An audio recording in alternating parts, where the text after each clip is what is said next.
perezida nimutatuzaniye coronavirus bandikara intoki n'amazi meza n'isabune si ibyo ni kino n'umwazi ntikeneye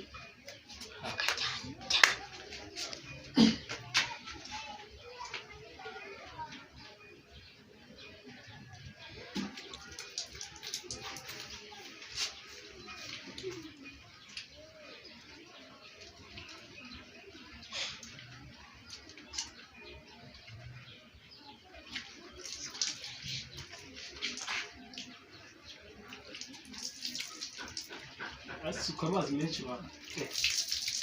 kuba mpana covid kire sizike neza ubizite nimba hari umuntu wakoze yazanye coronavirus teka ngifungure na papiye ejo kubyo abantu mugeze ndabona ari hatari kandi kajugunywa ahabugenewe